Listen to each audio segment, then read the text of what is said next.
बंद लिफाफे को सजा के यूं भेजा उसने कि है जहर पर लगे कि जिंदा कर जाएगा। सिर्फ मैं एक ही मुद्दे तक मैं सीमित रहूंगा, और जो भारतीय जनता पार्टी के अध्यक्ष जी ने हमारे मैनिफेस्टो के बारे में जो बात की है, काफी टाइम लगाया उन्होंने, दिन रात एक की, और ऐसे तो लिखने पढ़ने में थोड़ा सा कम ये लोग जानते हैं, लेकिन पहली बार मैनिफेस्टो में दिन और रात एक करके मैनिफेस्टो से कुछ चीज निकाली और अपने जो मैनिफेस्टो या अध्यादेश है उसके साथ तुलना करने की कोशिश की। कम एमएसपी और नोटबंदी के कारण किसानों को तबाह होने के बाद 2019 में कांग्रेस पार्टी ने किसानों की आर्थिक बेहतरी के लिए एक व्यापक योजना लाने का वादा किया था। यह योजना 22 बिंदुओं पर तैयार की गई। भाजपा ने उसमें केवल 2 बिंदुओं को पढ़ा और 20 अन्य बिंदुओं को पढ़ना भूल गई। मैं उन्हें 20 अन्य बिंदुओं को पढ़ने की चुनौती देता हूं और अपनी सुविधा के हिसाब से सिर्फ 2 बिंदुओं को न पढ़ने की इजाजत भी देता हूं, क्योंकि दूसरों को छोड़कर अधूरे मन से केवल एक को लागू करने के किसानों का दूध दर्द दूना और चौगुना ही होगा। एपीएमसी को खत्म करने के जो बात है उसमें बीजेपी के अध्यादेश में क्या अंतर है? हमने कृषि व्यापार को सभी प्रतिबंधों से मुक्त करने के लिए एपीएमसी कानून को खत्म करने की बात की थी, जिक्र किया था, लेकिन हमने किसान के हित में 5 प्रमुख सुरक्षा उपाय प्रदान करने के बाद ही ये सुझाव दिया था। सबसे पहले जो हमारा सुझाव है, मंडी का मौजूदा राष्ट्रीय औसत क्षेत्र 450 वर्ग किलोमीटर है। हम इसे खत्म करके हर प्रमुख गांव में पर्याप्त बुनियादी ढांचे वाले किसान बाजार की स्थापना करना चाहते हैं।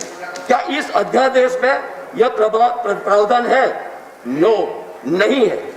दूसरा, हमने किसान हितों की रक्षा के लिए कृषि निर्यात और आयात के लिए पूरी तरह समर्पित नीति बनाने का वादा किया था। क्या इस अध्यादेश में यह प्रावधान है? नो, नहीं है। इस अध्यादेश का पूरा झुकाव कॉर्पोरेट के हितों की रक्षा करने में ही है। तीसरा, एमएसपी की कमियों को दूर करने के लिए हमने मौजूदा कृषि लागत और मूल्य आयोग CACP को खत्म करने और इसकी जगह राष्ट्रीय कृषि विकास और योजना आयोग को स्थापित करने की सिफारिश की। और हमने ये भी कहा कि NCADP में किसान शामिल होंगे और MSP पर उनकी सिफारिश बाध्यकारी होगी। वर्तमान में CACP की सिफारिश बाध्यकारी नहीं है। क्या इस अध्यादेश में यह प्रावधान है? नो, नहीं है। मैं यह अध्यादेश MSP व्यवस्था को बेकार बनाने का एक तरीका ही है। चौथा, हमारी सबसे महत्वपूर्ण सुरक्षा न्याय योजना है, जिसके तहत हमने देश के 20% सबसे गरीब परिवारों को हर साल 72,000 रुपये देने का वादा किया था। ये 20% गरीब परिवार कौन है? छोटे किसान और भूमिहीन किसान। 72,000 रुपये की गारंटी वाली आमदनी कृषि व्यापार खोलते समय किसी भी संभावित शोषण के हमारे किसानों को बचाने का काम करती। हम भाजपा को चुनौती देते हैं कि वो इस अध्यादेश को लाने करने से पहले न्याय योजना को लागू करें। 5वां यूपीए सरकार के खाद्य सुरक्षा कानून में 70% आबादी को शामिल किया गया था। इससे यह सुनिश्चित हुआ कि सरकार किसानों से होने वाली खरीद बढ़ाए। बजाय इसके मोदी सरकार के 2020 के आर्थिक सर्वेक्षण में NFSA का कवरेज 70% से घटाकर 20% करने का प्रस्ताव कर दिया है। ऐसा इसलिए किया गया क्योंकि हम इस सरकार के पास किसानों के खरीद के लिए भारतीय खाद्य निगम को देने के लिए पैसे नहीं है।